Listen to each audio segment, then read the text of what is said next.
जी हाँ नाजरीन, मैं एम अबू बकर हूँ और आप देख रहे हैं हालात का यूट्यूब चैनल।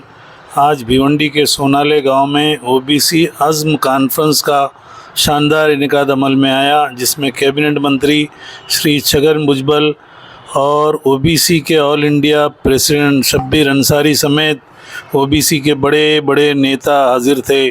मगरबी असेंबली हलके के एमएलए रईस शेख ने इस प्रोग्राम में ये एतराफ़ किया कि वो ओबीसी से हैं और उन्हें ओबीसी होने पे फ़ख्र है। और उन्होंने क्या कहा, इस वीडियो में आखिर तक गौर से सुनिए। ओबीसी समाज के तमाम नेतागण, सबसे पहले तो मैं अपने मतदार संघ और इस गांव सोनावले में आपका स्वागत करता हूं। और मुझे इस बात का फख्र है, गर्व है कि मैं एक ओबीसी हूं।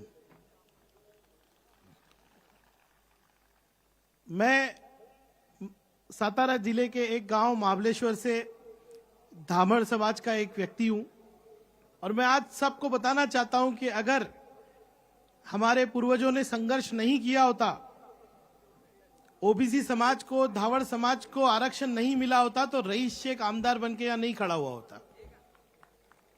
सबसे पहले तो मैं स्टेज पे बैठे हुए भुजबल साहब, शब्बीर अंसारी साहब, इनका शुक्रिया अदा करता हूं कि एक छोटा सा समाज जो पहाड़ी पे रहता है, जो पत्थर तोड़कर लोहा निकालकर 350 साल से धावड़ तवा बनाता है, ऐसे समाज को ढूंढकर आरक्षण देकर आपने हाथ पकड़ के इधर तक लाया। इस बात का मुझे फख्र है। मैं आज हिंदी में, उर्दू में इसलिए बोल रहा हूं कि मैं आपको बताना चाहता हूं कि मुस्लिम ओबीसी भी आपके साथ उतना ही खड़ा है जितना आप यहां पर खड़े हो। मेरा यही मतदार संघ है, सामने ही मेरा मतदार संघ है। मैं भुजबल साहब को कह रहा था कि थोड़ा पहले मुझे बताया होता तो आपको पता है कि भिवंडी में कितने ओबीसी है?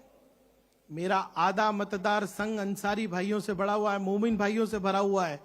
अगली बार आप यहीं पे सभा लीजिए, आधा भिवंडी आपको यहां पर बैठा हुआ दिखेगा।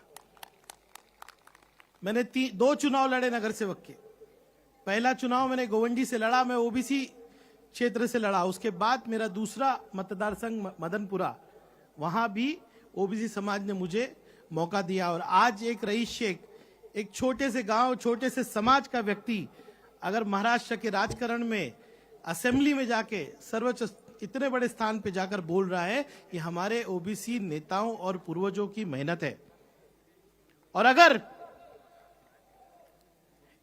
इस हक में कोई आकर हाथ मारने की कोशिश करेगा तो ये समाज जरूर खड़ा होगा, जरूर खड़ा होगा। भुजबल साहब की स्पीच देख लीजिए, हमारे तमाम ओबीसी नेताओं की स्पीच देख लीजिए। एक व्यक्ति ने भी मराठा आंदोलन या मराठा रिजर्वेशन का विरोध नहीं किया, सबने समर्थन किया, कंधे से कंधा लगा के खड़े हुए। हम सब चाहते हैं कि मराठा समाज का गरीब से गरीब व्यक्ति आगे बढ़े, गरीब से गरीब व्यक्ति को मौका मिले, वो आगे आए। लेकिन जब ये होते हुए हम देखते हैं कि जो ओबीसी समाज जो पहले से पिछड़ा हुआ है, बहुत से ऐसे समाज है, मैं 50 मुस्लिम समाज ऐसे हैं ओबीसी के जो वंचित है, जो आज इतने पिछड़े हो गए कि उनकी शिक्षा का कोई साधन नहीं, उनको नौकरी नहीं। लेकिन अगर ओबीसी समाज के आरक्षण की तरफ कोई देखेगा तो ये समाज रास्ते पे उतर जाएगा, रास्ते पे उतर जाएगा। बहुत असेंबली में बातें हुई, मेरी फ्लाइट है, वरना मैं भुजबल साहब के आने तक तो जरूर रुकता। और मैं सही में, मैंने जाकर भुजबल साहब जिस पक्ष में अभी है, जिस सत्ता में है, उनसे हम उनके विचारों से सहमत नहीं हो सकते। लेकिन एक व्यक्ति महाराष्ट्र में खड़ा हुआ, जब हम सब सोच रहे थे कि कैसे बोले,